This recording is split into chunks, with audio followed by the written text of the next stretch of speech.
This is the all-new DS9. The French try to retake the luxury market. Here, a luxury sedan, all new. And they try to attack the Germans, Audi, BMW, Mercedes. Is this the French S-Class? Well, rather the French E-Class. We will find out and see what this vehicle is capable of. How premium is it actually? Here in the front we can see the DS logo, and you might remember the DS, the original one from 1950s, 1960s. That was a huge statement by DS at that time. The design here is also a statement. Grille here in the front reminds us a little bit of Audi, but they still have their distinctive styling. When you shut down the vehicle, it's really interesting to see how the individual lights turn. It's a really great show. Maybe they could take this show to the Moulin Rouge or something. Oh, and the turning indicators also look really fancy. And this is the performance line, by the way, so you already have a sportier look. I would say, Grand Terroir, some taste of walnut and spices, cinnamon. No, sorry, I just pretend to know something about wine. I'd rather know about cars, just want to know how this one tastes. Although it's called DS9, it's not from outer space. Yeah, DS9, Deep Space Nine, but best greetings to all Trekkies out there. But today it's about the vehicle, the French luxury class, the new one, 19-inch wheels here, optional 20-inch wheels. You can see it right there. They're called Monaco, the style, so all with French influence. Also the names, of course. DS Performance Line badge, and it also has contrasting mirror caps right there. I left the hazard lights on, so you can see the effect right there. And the length, by the way, is 4.93 meters or 194 inches, so comparable length, just like the Mercedes E-Class. And they have an additional light right here. That's very interesting. It doesn't flash, but just an additional. And look at that stretched roofline right there. So really beautifully done. Extraordinary styling. Also for the tail lamps with this crystalline structure on the inside. And once again, here a cascading style for the turning indicators. So I think design-wise, wow, this is really something, and definitely more unique than some of the other cars out there, the competitors. However, in the lower part there, alert from the Autogefuel fake exhaust police. Not 100% fake exhaust because it's still on the inside and it goes through, but the outer tip is definitely fake. What do you think about that? Beautiful River Rhine region in Germany we are here today. They're producing a rather sweet white wine, and I'm afraid that French red wine lovers wouldn't call that wine what they produce here, but of course high quality nevertheless. And we can also use the hands-free microphone right here now because a tractor was working in the background before, so we had to use the handheld. Anyway, back to vehicles.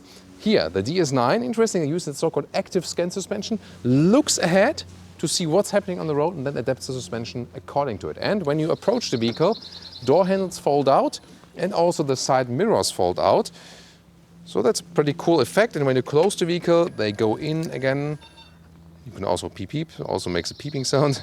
Then, here we go, you can also press it, comes out, or you can also then press it in again. So yeah, sometimes it looks a little bit weird, but overall what's cool is that when you touch it like this here, really resonates very well with the quality. So the door feels heavy, the handle feels heavy, and door closing sound is also awesome. So that's where they really have caught up to the German manufacturers.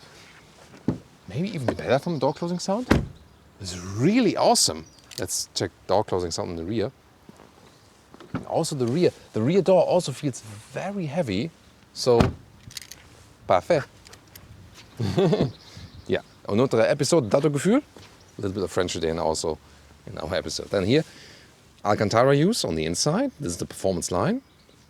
Soft touch here, a little softer here. And also the performance line has more Alcantara on the seats. So I would also advise you to go for the performance line. It looks sportier and also gives you a better seating and climate comfort in the interior. Also with the sporty accentuations in the upper part. This is a really nice job. And this interior is clearly totally different from Audi, BMW and Mercedes. It's more, let's say, playful, definitely. So they use a lot of different elements. It's not calm at all. But this car wants to be unique, and really I have to say, that works. Well, if I would be President Macron, I would get in the rear. Of course, I'm Thomas from Autogefuel. That's why I want to get in the front. So, we're going in. Let's take a seat, and it's really interesting. I mean, the seat itself is actually quite sporty and also quite comfortable, but the whole console layout here shown is rather a little bit cramped in, I have to say. So a huge middle console, it doesn't feel big on the interior. So it's a reasonable sized car on the exterior, but here in the front, you can indeed also compare it to the seating feeling you have in the Peugeot 508 or so, which is a segment lower. So space-wise in the front, not abundance. However, we can put the seat in lowest position, and then with 1.86 or 6'1", yeah, still leave some headroom. There's the panoramic roof. You can also open that one. You can also open that one. You can also open that one. Here we go. There we go. So I had to turn on the engine for that actually. So there we go. This is the maximum opening for that. And also has an electric shade like this. And yeah, then we can also close it once again. Bienvenue dans l'intérieur. Welcome to the interior. And you have to hold the start-stop engine button a little bit longer. And here, the analog clock goes up, BRM. A pretty spectacular effect. We know it from the DS9 already, by the way. Performance line means sporty atmosphere, a lot of Alcantara use. It brings sportiness, at the same time coziness in the interior. That's really cool. Once again, huge middle console, 12-inch screen right there. Soon deals to the screen. First of all, here the steering wheel has also, like a sculptural form. You have shifting levers behind it. On the steering wheel, you can pick up the phone, for example, or on the left side, control the volume. Also with digital instruments, you can also change a little bit in the digital instruments. Right thumb is for the right instrument, left thumb for the left instrument. So you can also have, for example, some map information in the middle part right there. Steering wheel also goes up and down and in and out like this, but doesn't feel that smooth when moving it, like a little bit of resistance here kind of inside. Well, to the middle part, what's interesting, this all touch them, but in the lower part, then you have some hotkeys, like, for the climate unit, like there. But most of the stuff you do control and here inside the screen, and that's of course not that cool while driving. And the voice input is not sophisticated at all. 3 fingers is a trick always to hit, there we go. Yeah, glad it worked. And then you get to a hidden main menu. There's no other access to the main menu besides this trick. And then you can also access the Apple CarPlay here, and it has an integration like this. There's the 14-speaker focal sound system inside this very car then right here. And let's listen to that. And try to understand anything. Just listen to the sound. That's cool. Wow, really in-depth sound, so that's amazing. So happy with the sound system. Other than that, when you go to the GPS, you see it's not the most current system. It's not responsive at all. This case, rather forget it, I would say. Now let's move on down further below like this. Driving mode selector is placed here. Why would they do that? Like, oh, I want to go to the sports mode. Like, here. Or it's like, you passenger, could you please activate the sports mode from here? And then, yes, of course, honey, I'll activate the sports mode. Yeah, I'm not sure what they thought about that. Then you open this console, have 2 USB-A chargers for your phone, for the Apple CarPlay or Android Auto connection. Then here, if you have the plug-in hybrid, you can go to the B mode, more recuperation. And once again, great solution here for another cubby hole with the Alcantara top. You have cup holders, and then also Mercedes alike, split armrest for more space. Rear view camera, poor resolution, and this is the drone view from above, but you can see rear camera, front camera, no side camera for coast cutting reasons, and then the middle part builds up, but then the middle area is not a live image, but an image from the past, but being just, collected, so to speak. At the price point, this very vehicle, including extra 60,000 euros, I think we could expect more. Now it's time to get to the rear to play President Macron. Well, but There's no one to open the door for me. Where's James when we need them? By the way, funny story is, I once was on a car event and I was getting into a car and someone was driving us and I said like, hey James, how are you? He's like, how do you know my name? Of course it was a joke, just saying like James for a chauffeur, because chauffeurs are being called James in movies. Just a great coincidence that he was really called James. So then let's get inside. First look, really long door, long wheelbase. Nice Alcantara use for the performance line. Vraiment une voiture extraordinaire. So, some French lesson for today as well. Usually I'm more that kind of a German lesson, But more to that later. Then let's get inside. Wow, this is a lot of legroom. However, as for my feet, it's like in the Peugeot 508 indeed, or when you have the seat in lowest position, it's really close, so you have to tell the driver, hey James. Is it James actually when it's a French vehicle? It's more like, Julien maybe? I don't know. Or maybe our French viewers will tell us, how are French chauffeurs usually called? Yeah, looking forward to the comments. So put the seat a little bit higher, then you can sit, a little bit better right there, but definitely a lot of legroom. And headroom is close, but once again does fit, and it's a very nice styling also in the rear with the Alcantara. Bench is a little bit short. I wouldn't say it's S-Class comfort. Is it E-Class comfort? I don't know. Maybe it comes close and is not exactly identical. Here, this is coming down a little bit fast. Then cup holders like this. And you can fold this one here up, but once again, this is, I think, not living up to the standards it shall be. There's a ski hatch available here, so you can reach through. But the build quality of the materials and so on is actually quite decent. 2 USB-A chargers here in the rear. So overall, feeling quite cozy and comfortable in here. Why not? En garde for the trunk area.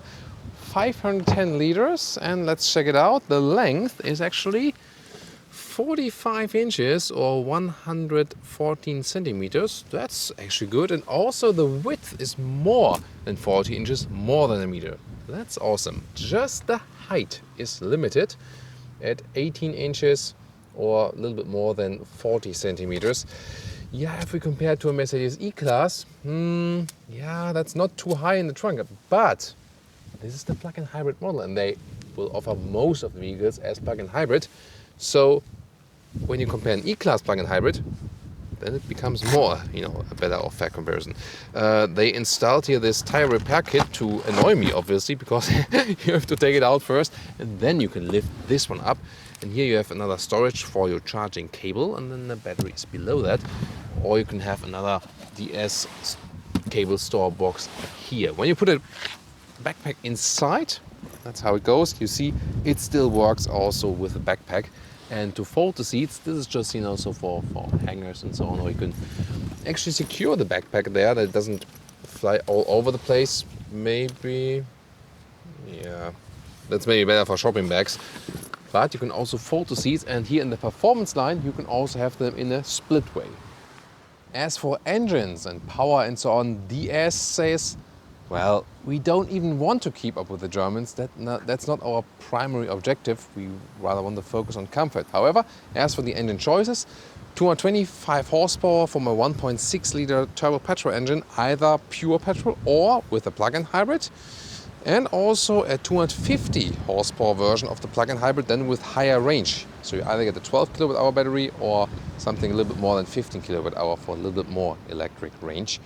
And then there's also the 360 horsepower version, then not with one electric motor, but with 2 electric motors, one in the front, one in the rear. The most powerful version.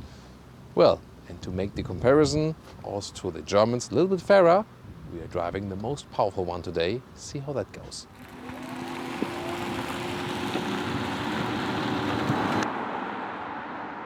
Welcome to Thomas's French driving lounge for today. And it's really a unique feeling, definitely. I can already tell you so far. If you compare it to a Peugeot 508, you realize this one is just a longer vehicle. So it feels more sophisticated in a way, more subtle on the road. You feel the length definitely while driving, I said. So, and steering, that's something, with Citroën, DS, Peugeot and something, it doesn't give you like a direct feedback. It's very vague and loose. However, you can also switch to sports mode. Soon we'll check out how that one changes things. First of all, in a normal driving mode, and we start in an electric way when we have some battery left, of course. When you switch to the sports mode, you get this electric boost. And in the electric boost, basically it's almost always available because they leave a little bit less, the least part of the percentages for this very short boost. Then in the sports mode, we get most power both from electric and from the combustion engine. And we start here 50 kilometers an hour, and let's go.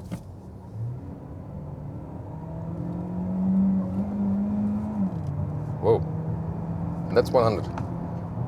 But yeah, that shifting was a little bit,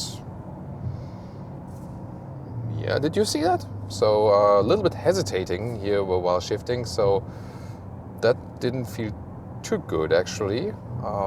With 360 horsepower, this car has some serious performance. We see it with the cars behind it, so they're basically gone, but that didn't feel too sporty actually, and like just how the car behaved. This is a very, one of the very first times we can actually drive with this vehicle. Let's see if this is changing, over time. Even more interesting is when you are driving this from the get-go. Actually, this is more interesting because the electric boost will have more effect when you start it at 0. So let's see that this Citroën pass, and let's check out this one also in the sports mode. Let's go.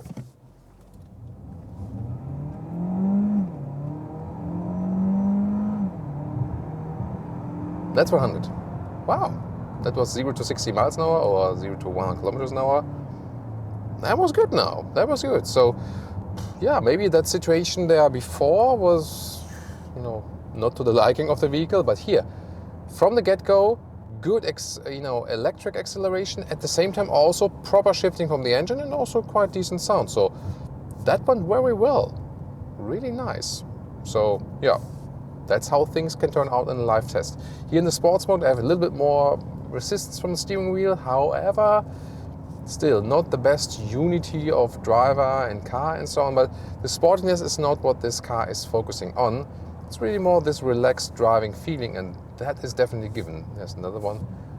So I have a very good driving impression actually. The suspension is also doing a good job. We have some uneven parts on the road here as well, and visibility is not too bad actually, but you kinda, as I said earlier in the interview, kinda caged in. So I think the steering feel is the thing I like least with this vehicle. What I like best is this unique design, also the unique driving feeling, and also the comfort the car is giving you, and the feeling just of having something special. It's really interesting that, by the way, in the French market, so their home market, last year, this vehicle here, or the DS, this wasn't here yet, but the DS brand was the second most premium brand, second most sold, just behind Audi. This is actually very interesting. So especially in the French market, they are really appealing to a lot of customers who want to drive something from their homeland. Also in Italy and Spain, quite successful. In Germany, they really have a tough time because the German premium brands are not only present as for the marketing image and so on, but also with all their dealerships, a lot of market power, and also with good leasing rates in the fleet, in the business fleets and so on. So this is then of course really tough. Here in driving a little bit slower, car changes back to the all-electric mode, and that's of course a good feeling. You can also have normal acceleration in the electric mode, and depending on which battery version you get, so the entry-level plug-in hybrid will somewhat have 25 miles electric range, 40 kilometers of electric range, and the bigger battery will more be like 30 miles and 50 kilometers, 55 kilometers or something. Not too much, but at least you can commute all electric to work or something. Here when we're going uphill in the hybrid mode, automatically puts also the combustion engine on, and we can also see this visualization here, what's on, what's off, recuperation a little bit when we are on the brakes, or we can put it here to the B mode, and in the B mode there's more recuperation happening when you lift your foot off the throttle. Foot shouldn't be on the throttle either, right? So I mean, the difference to the 508, again, it feels somewhat similar because of the technology. They share the same technology and the steering feeling and so on. Just that this car is bigger and feels a little bit more subtle on the road while driving. If you now really compare it to Mercedes E Class, BMW 5 Series and the Audi A6, where they give you more space in the front, so this one feels a little bit more cramped in the front. Comfort-wise, I would say the seats here in the DS are not optimized on tallest people, so the Germans have seat ergonomics which also suit taller people more. If you're not as tall as me, that won't make such a difference then. Biggest difference is definitely the driving dynamics. I mean, the suspension is good, definitely. And you see here, it also doesn't shake up too much. So it's not that it's super soft or something. Overall, really happy with the suspension. The lack of driving dynamics rather comes from the steering feeling, I would say. And that is something you can fix easily, you know. That's very interesting. So, you know, DS or Peugeot or Citroën engineers, they could easily fine-tune the steering feeling. So that's, I think, the biggest task for them. If that would be, you know, if that would be proper, the difference to the German manufacturers would be really, really, you know, way smaller than it actually is. So, but overall, I have to say, a very good driving feeling, pretty relaxed, very luxurious. If you want to have something unique, this is definitely an alternative. Again, with the cost of the little bit vague steering feeling, and of course also the infotainment system, which is not great with the German manufacturers at all. They're not Tesla and they're not Polestar, you know, who are using the Google system. Yeah, but this is of course an infotainment system which is years old and should not be in their top of the line vehicles. So controlling something of the infotainment system while driving, just use the Apple CarPlay, Android Auto, and that's it. Other hard facts on, you know, we've just driven 1 kilometers an hour, 60 miles an hour.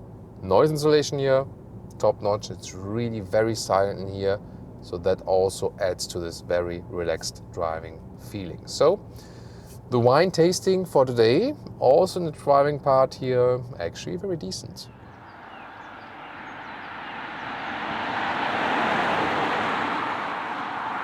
So, how does it taste, the DS9? Can it challenge the Mercedes E-Class and the other competitors from Germany? Well, I mean, French wine is awesome, but that's not French wine. Just as water, you know, with some coloring inside. So, because due to Corona reasons, everything of the restaurants here were closed. So, what about the car? Actually, in the front, really nice design. So, I think design-wise, really awesome. Really nailed it, have something unique. Yes, they can catch up with the German competitors with that. As for the interior, it's also really unique design. So if you want to have something different, that might be something for you. Infotainment-wise and technology-wise on the interior, maybe not necessary. And yes, a Mercedes E-Class is still offering some more comfort, for example. As for the driving, yes, that's something where the Germans are always top-notch. So the Germans drive more agile. This one rather focused on comfort, but they also have some interesting technologies like the night vision and also the active scan suspension, for example. So that's also pretty interesting.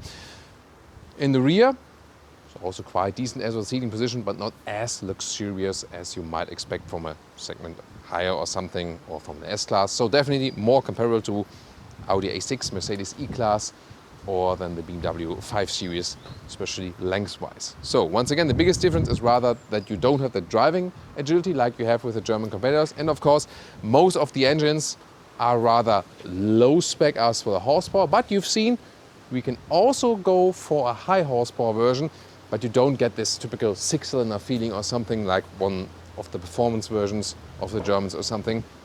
So power is possible.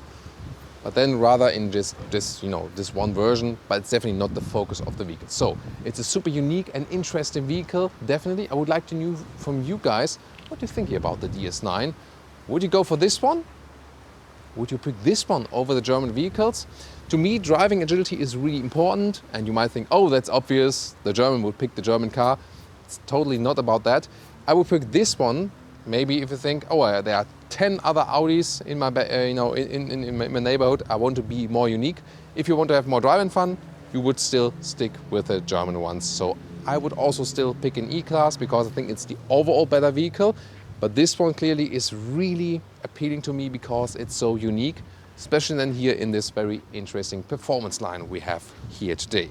So now tune in to another E-Class episode or to an Audi A6 or BMW 5 Series. So check out the other videos we have that we can even better compare these. So it has been very interesting day here with this DS9 wine tasting.